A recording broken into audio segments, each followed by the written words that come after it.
Salut, ici Doudou, et bienvenue dans une nouvelle série.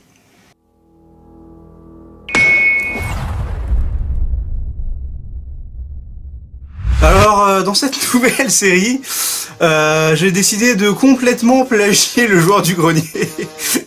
Mais différemment, lui il parle des jeux qui l'ont marqué dans sa vie de joueur. Moi je vais plutôt vous parler de comment je suis devenu un gamer. Alors aujourd'hui ça va pas être l'épisode le plus intéressant, tout simplement parce que on va parler de jeux auxquels j'ai touché quand j'étais vraiment tout gamin, et donc forcément j'en ai quand même assez peu de souvenirs. Et j'ai pas non plus forcément la volonté d'aller les revoir pour faire une review entière dessus, faut pas déconner non plus. Maintenant ce que je peux vous dire c'est que aujourd'hui quand je réfléchis un peu à ma toute petite enfance, quand j'étais vraiment un tout petit gamin, en fait je me rends compte que j'ai plus ou moins toujours grandi avec des jeux vidéo d'une certaine manière, et que finalement peut-être que j'ai toujours vécu dans un environnement propice pour faire de moi un gamer. Ça et le fait que psychologiquement je corresponde au schéma psychologique de l'artiste, ça a dû m'aider à apprécier le jeu vidéo tel que je l'aime aujourd'hui. Alors, et bien pour commencer, de mémoire, mais encore une fois, je préfère rester très, on va dire, prudent là-dessus, parce que, bien évidemment, c'est des souvenirs qui remontent à vraiment très loin. Et donc, finalement, en fait, j'arrive plus vraiment à les insérer dans une chronologie. Mais pourtant, le souvenir que j'ai, le tout premier jeu vidéo auquel j'ai jamais touché dans ma vie, et ben c'était aussi le tout premier Kirby, à savoir Kirby's Dream Land sur Game Boy. Alors l'histoire est assez marrante, mais alors c'est un souvenir qui dure une fraction de seconde si vous voulez.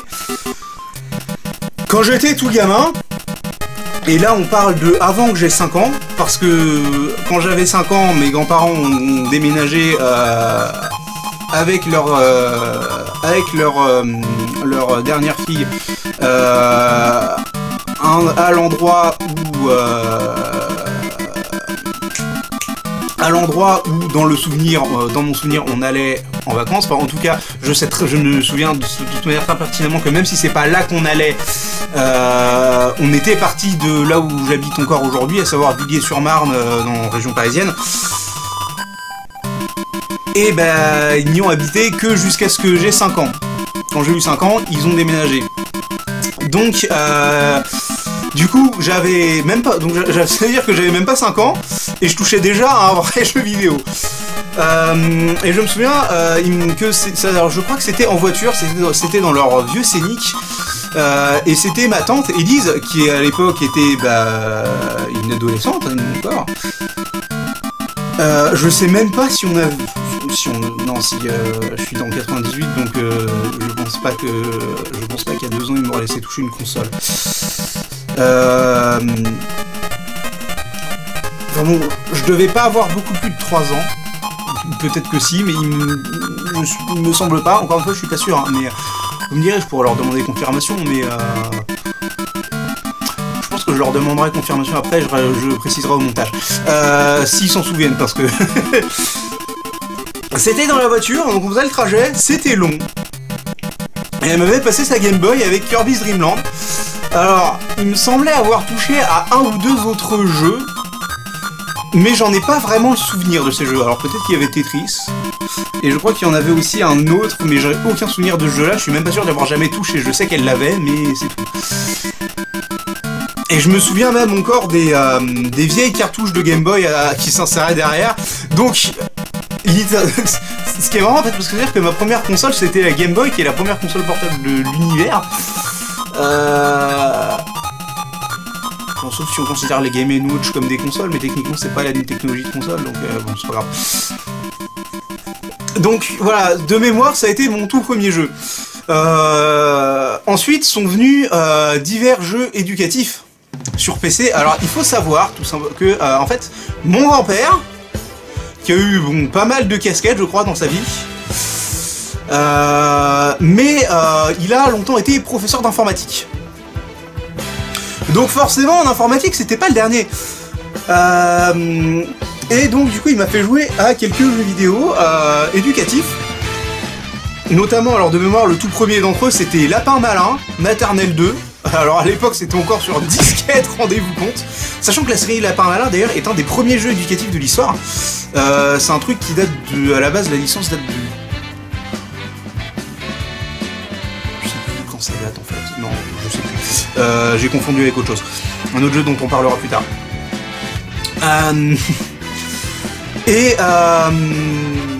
Bah, je vais pas vraiment détailler parce que c'est un jeu éducatif. Pas grand chose à dire dessus. Il y a des gens qui feraient des critiques là-dessus qui sont bien plus pertinentes. Un autre, bien évidemment, c'est Adibou. Alors là, si ça vous intéresse, faut savoir qu'il y a Saven qui a fait une vidéo dessus, qui est très intéressante, qui, bon, est très Savenesque, on va dire, mais qui quand même parle bien du jeu et finit par une certaine revue, par une review, mais une certaine critique positive du jeu en tant que ce qu'il est, à savoir un jeu éducatif, qui pour le coup est plus intéressant, même en tant que jeu, que Lapin Malin, il me semble.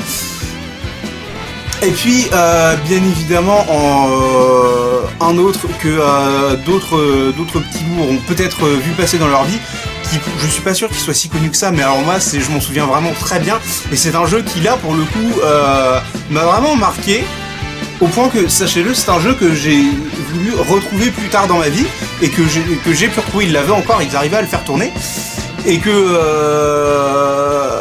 bah, j'ai toujours apprécié parce que c'est un jeu, pour moi c'est un jeu de la nostalgie.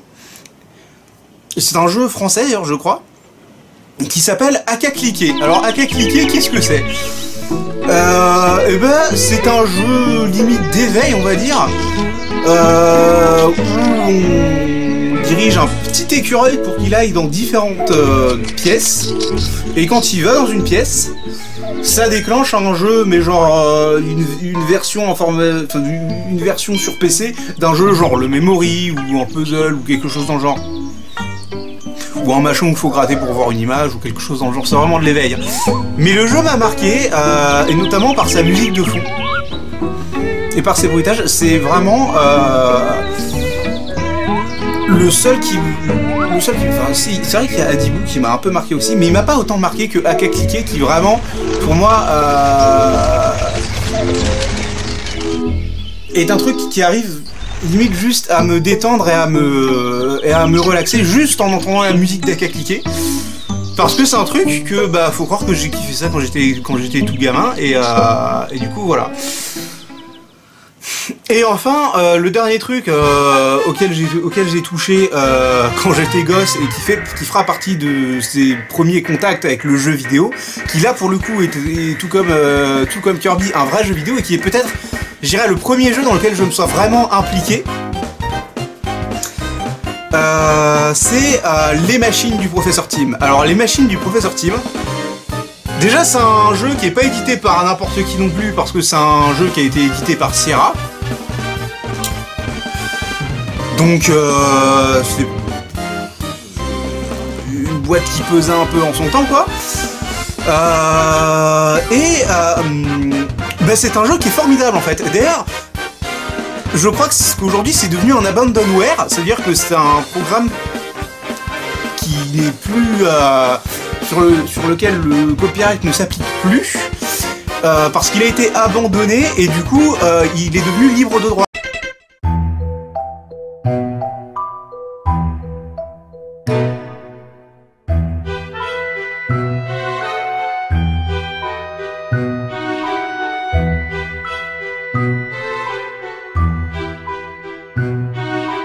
Ce qui fait qu'en fait vous pouvez en télécharger une émulation librement sur internet. Et très honnêtement, eh ben, là où pour Kirby's Dream Land, bon déjà c'est un vieux jeu, c'est compliqué à se procurer, et j'en ai qu'un très vague souvenir de quelques images, et je ne pourrais pas forcément vous dire ce qu'il vaut, même si j'imagine que c'est un bon jeu, mais c'est pas forcément non plus du coup, ce sera pas non plus forcément du goût de tout le monde en plus. Donc là où je pourrais pas vous dire dessus, et là où les jeux éducatifs, bah, c'est des jeux éducatifs, donc je vais pas vous conseiller un jeu éducatif alors que obviously vous n'en avez pas besoin, logiquement, parce que un jeu éducatif, il y a quand même pas mal à faire, il y a quand même pas grand chose à se mettre sous la dent. Mais là pour le coup, les machines du Professeur Tim, C'est un truc que je vous recommande vraiment. C'est un jeu en gros qui se base quelque part sur des histoires d'énigmes, de réactions en chaîne. Et c'est assez bien poussé, ça exploite notamment des principes parmi possibles par un moteur physique, notamment il y a notamment un truc par rapport à des balles qui vont rouler plus ou moins vite selon des pentes, ou alors des balles de différentes compositions qui vont plus ou moins rebondir selon les trucs qu'on fait. Et il y a plein de trucs comme ça, il y a des tapis roulants alimentés par des babouins, des histoires de chaînes, de courroies, de faire des mécanismes. C'est vraiment littéralement toute une machinerie. Il y a aussi d'autres trucs où t'as un personnage que tu dois faire aller d'un point A à un point B. Il y a plein de petites épreuves et il y a même un mode éditeur. Enfin, il y en avait un, je sais pas s'il est dans la version téléchargeable.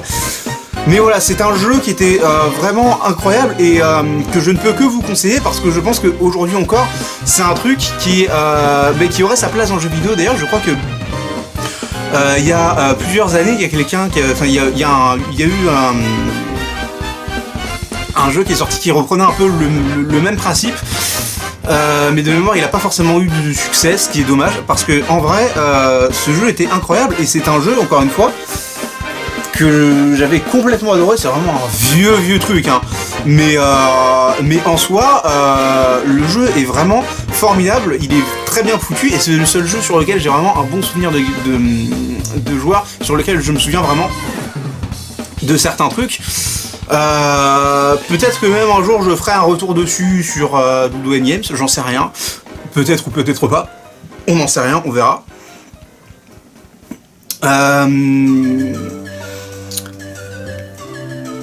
Donc voilà, c'était là mes premiers contacts avec le jeu vidéo.